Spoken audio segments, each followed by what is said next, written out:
দেশের ক্রিকেটে এই মুহূর্তে সবচেয়ে বড় আলোচনার বিষয় নারী দলের সাবেক নির্বাচক ও ম্যানেজার মঞ্জুরুল ইসলাম মঞ্জুর যৌন হয়রানির শিকার জাহানারা আলম। ক্রীড়া সাংবাদিক রিয়াসাদ আজিমকে দেওয়া এক সাক্ষাৎকারে নিজের সাথে ঘটে যাওয়া এমন ভয়ঙ্কর সব অভিজ্ঞতার কথাই তুলে ধরেছেন এই অলরাউন্ডার। নানান দিক থেকে চাপের মুখে এবার তদন্ত কমিটি গঠন করার সিদ্ধান্ত নিয়েছে বাংলাদেশ ক্রিকেট বোর্ড। তবে এবার প্রশ্ন উঠেছে মঞ্জুরুল ইসলাম মঞ্জুর বিরুদ্ধে স্বেচ্ছাচারিতা, খেলোয়াড়দের চাপে রাখা, অপমান করা, এমনকি দলের সিনিয়র ক্রিকেটারকে বাদ দেওয়ার জন্য ইনজুর্ড খেলোয়াড়কে শ্রীলঙ্কায় নিয়ে যাওয়ার মতো অভিযোগ আগেও ছিল। বিভিন্ন সময়ে দেশের main stream media Daily Sun, Bangla Tribune সহ কালবেলাতে এসব শিরোনামে রিপোর্টও করা হয়েছিল। তখন কেন কোনো ব্যবস্থা গ্রহণ করেনি বাংলাদেশ ক্রিকেট বোর্ড? শুরুতেই মঞ্জুর বিরুদ্ধে এসব স্বেচ্ছাচারিতার সঠিক তদন্ত করতে পারলে হয়তো দেশের হয়ে 100টিরও বেশি আন্তর্জাতিক ম্যাচে খেলা জাহানারার ক্যারিয়ার নষ্ট হতো না, কিংবা আন্তর্জাতিক মহলে বাংলাদেশের ক্রিকেটের ভাবমূর্তিও ক্ষুণ্ণ হতো না। 2023 সাল 7 মে দৈনিক কালবেলার স্পোর্টস লিডলাইন ছিল মঞ্জুর স্বেচ্ছাচারিতা অবগত আছে বিসিবিও, যার মানে নারী দলে মঞ্জুর এমন স্বেচ্ছাচারিতার ঘটনা বিসিবিতেও জানা। সে রিপোর্টে বলা হয়েছে 2023 সালে শ্রীলঙ্কা সফরের দল থেকে রুমানা আহমেদকে বাদ দিয়ে নেওয়া হয় ইনজুর্ড স্বর্ণা আক্তারকে, অথচ এই স্বর্ণা আক্তার তখন ইনজুর্ড ছিলেন।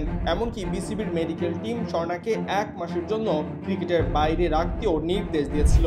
তবুও স্বর্ণা কি করে গেলেন শ্রীলঙ্কাতে?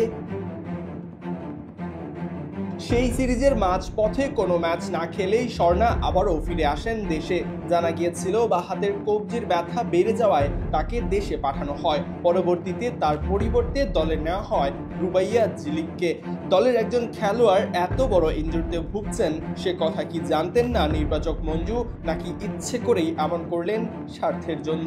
এ কেমন স্বেচ্ছাচারিতা? সে সময় বাদ পড়া ক্রিকেটার রুমানা আহমেদ বিসিবি এবং গণমাধ্যমে মঞ্জুর ভায়াসনেসের কথাটি তুলে ধরলেও আমলে নেয়নি বাংলাদেশ ক্রিকেট বোর্ড।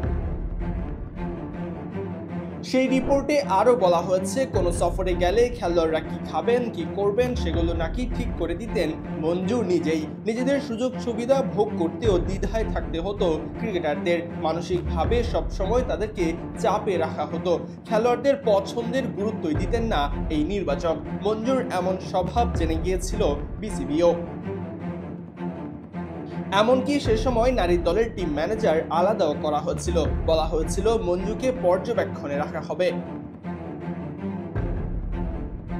দক্ষিণ আফ্রিকায় টি-20 বিশ্বকাপের সময় 80 কিলোমিটার দূর থেকে এক ভক্ত ছবি তুলতে আসেন জাহানারার সঙ্গে। মাঠকর্মীদের সহযোগিতায় সে ব্যক্তির সাথে ছবিও তুলতে দেখা যায় এই তারকা অলরাউন্ডারকে। ব্যাপারটি মঞ্জুর চোখে পড়ায় সতীর্থদের সামনেই তাকে অপমান করা হয়। ফলে দলের সবার মধ্যেই ছড়িয়ে পড়ে এক প্রকার ভয়। অথচ টিম ম্যানেজারের এমন ব্যবহার কতটা যৌক্তিক ছিল সে প্রশ্ন তখন কেন ওঠেনি? 2022 সালে ফর্মে থাকা জাহানারাকে কমনওয়েলথের স্কোয়াড থেকে বাদও দেওয়া হয়েছিল। বিসিবিতে অবজারভেশন রিপোর্টও করেছিলেন এই ক্রিকেটার। তবে কোনো দৃশ্যমান সিদ্ধান্ত নিতে দেখা যায়নি বাংলাদেশ ক্রিকেট বোর্ডকে। মঞ্জুর বিরুদ্ধে জাহানারার করা অভিযোগগুলো এখনো সত্য প্রমাণ হয়নি। তবে মঞ্জুর বিরুদ্ধে স্বেচ্ছাচারিতার অভিযোগ তো আগেও ছিল। তখন কেন কোনো ব্যবস্থা গ্রহণ করেনি বাংলাদেশ ক্রিকেট বোর্ড? ক্রিকেটারদের সুরক্ষা নিশ্চিত করাই তো বিসিবির অন্যতম দায়িত্ব হওয়া উচিত ছিল। সরাজয়ন, ডি স্পোর্টস।